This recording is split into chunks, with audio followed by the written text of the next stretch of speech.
y lo ven tan sufrido y tan concentrado, orando y orando, y dice: es que yo me estaba deleitando en la voluntad de mi Padre. Sin importar, a nosotros no nos dicen cómo iba vestido ese día, si se peinó o no se peinó, es que eso no importa. Los 4 evangelistas están concentrados en cosas santas, tienen una visión mucho más profunda y mucho más amplia de lo que nosotros pudiéramos ver. Quiero terminar de comentar esto de Lucas. Dice: Lucas presenta el lado humano de Jesús y comenta pasajes como el relato de la infancia de Jesús, ¿verdad? Dice, muestra el lado compasivo de Jesús, como en la piedad por Zaqueo. Ya ven que Zaqueo también era un recaudador de impuestos, y que la mayoría diría: bueno, pues ¿cómo le va a tener piedad a ese si es uno de los ladrones que nos tienen aquí sometidos con sus impuestos? Y Jesús fue con él. Y recuerdan que le dijo: hoy voy a estar en tu casa, ¿por qué no te bajas de ahí? Y esa es la persona de Jesús, yendo al lado humano y tocando la sensibilidad.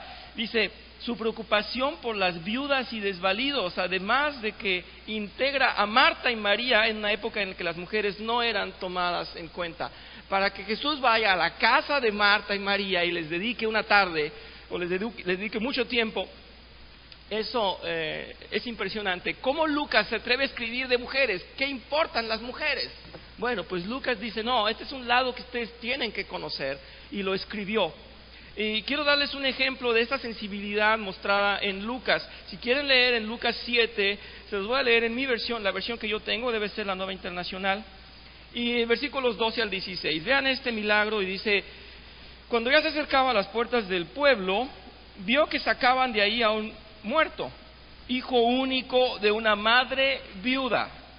Un cuadro más terrible yo creo que no podríamos ver. Un hijo único muerto de una viuda. La acompañaban un grupo grande de la población. Dice: al verla, el Señor se compadeció de ella y le dijo: no llores. Entonces se acercó, tocó el féretro. Los que lo llevaban se detuvieron, y Jesús dijo: joven, te ordeno que te levantes. El muerto se incorporó y comenzó a hablar, y Jesús se lo entregó a su madre. Todos se llenaron de temor y alababan a Dios. Dice: ha surgido entre nosotros un gran profeta, decían. Dios ha venido en ayuda de su pueblo. Es impresionante la bondad del Señor, pero además la misericordia y la compasión que Él tiene. Definitivamente que Lucas quería que viéramos un aspecto impresionante de Dios, un aspecto súper sensible, más sensible que lo que había tal vez mostrado otro evangelio, simplemente con la llegada de un Mesías, de un rey. Bueno, aquí nos está diciendo: ese rey se preocupa por la gente, se preocupa por los desvalidos. Ese es un aspecto que pone Lucas, que lo caracterizan. No sé si podemos pasar a Juan. ¿Sí? ¿Tienen algún comentario?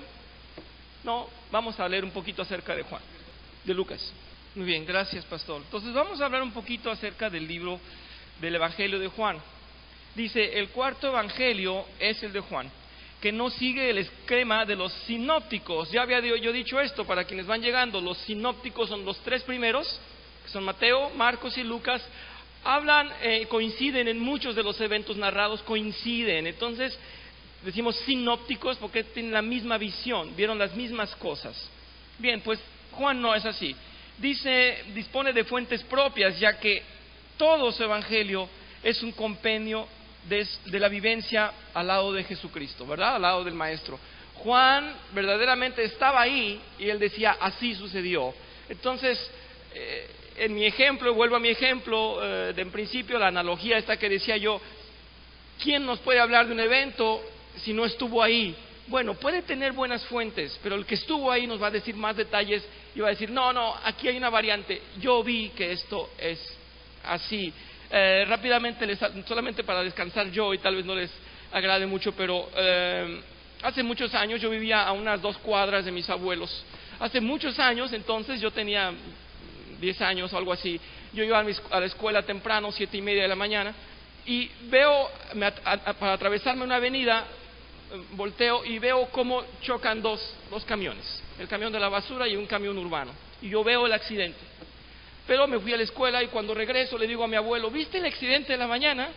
Y dice mi abuelo: sí, yo estaba leyendo mi periódico y tu abuela estaba barriendo la calle, es que el urbano se le metió al camión de la basura. Y dije, no, no es cierto. El camión de la basura le quiso ganar, pero que yo vi el accidente. Mi abuelo estaba detrás, la misma cuadra, pero detrás, y vio las cosas totalmente diferentes. Sin embargo, vio el mismo evento, tuvo otra opinión, y cuando empezamos a hablar, me dijo, tienes razón, ahora entiendo por qué la posición del carro y tal y tal. Bien, lo que quiero decirles con esto es que, aunque no se contradigan ninguno de los evangelios, podemos decir que Juan estuvo ahí, no se contradicen los demás, ninguno está mintiendo, pero ¿quién lo puede armar mejor todo? Juan, que estuvo dentro, presente con el Señor Jesús. Él nos podría decir cómo iba vestido, qué temperamento tenía personalmente, íntimamente el Señor. Los demás estaban relatando algo cierto, pero él estaba viviéndolo. ¿Me explico? Este era el punto al que quería llegar. Bien, entonces Juan es diferente, no explica exactamente muchas cosas que los demás, aunque no las niega. Y vamos a ver qué dice aquí. Dice, Juan escribe de manera sencilla y directa los aspectos más profundos de la vida de Jesús y su esencia. Su esencia. Vamos a leer unos ejemplos, pero antes les comento esto. Dice, Juan Zebedeo, el más joven discípulo, al que Jesús cariñosamente apodaba el hijo del trueno. Bien, es un dato que yo no conocía. Y dice, Juan escribió su evangelio en griego después del año 95, o sea, mucho más tarde. Sabemos que Juan fue el único apóstol que no murió martirizado, ¿verdad? Todos los demás murieron o por lanza, o por flecha, o decapitados. Pero el Señor le dio más larga vida, con el propósito de que escribiera Apocalipsis y le dio esa bendición. Bien, el lugar parece claro, la isla de Patmos, donde se supone que escribió, a la que el apóstol había sido desterrado por Domiciano. ¿Recuerdan la persecución? Se le ordena que se vaya o se le persigue hasta que se va. Bien. Y los destinatarios, los cristianos de origen helénico o los griegos perseguidos por Roma. Aquí es un detalle que les va a importar muchísimo. Por favor, quiero que abran su Evangelio de Juan y vamos a comentar dos o tres cosas muy importantes. En el fondo dice, es el que cuenta con mayor número de detalles y precisos sobre las enseñanzas de Cristo y el que utiliza un lenguaje más refinado. Puede Lucas ser un estudioso, pudo Marcos ser un hombre también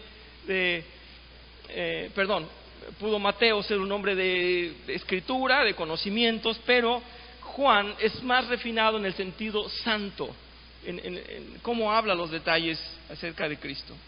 Seguramente porque pasó más tiempo con el Señor, ¿verdad? Habla más las cosas santas. Luisa, gracias.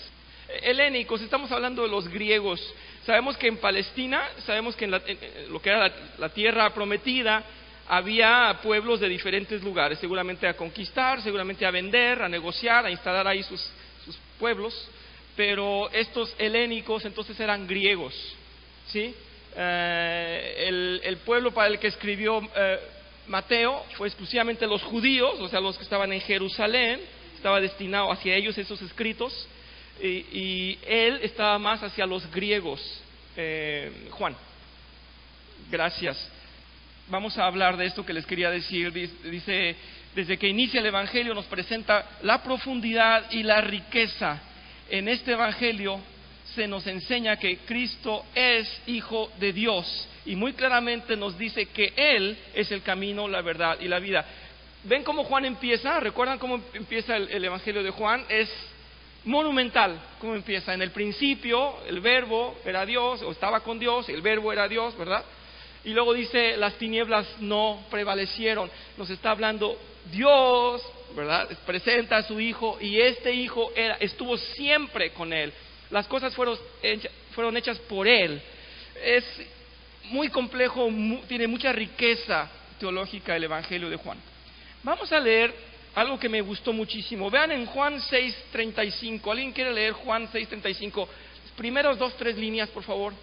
Juan 6:35, los invito. Soy el pan de vida.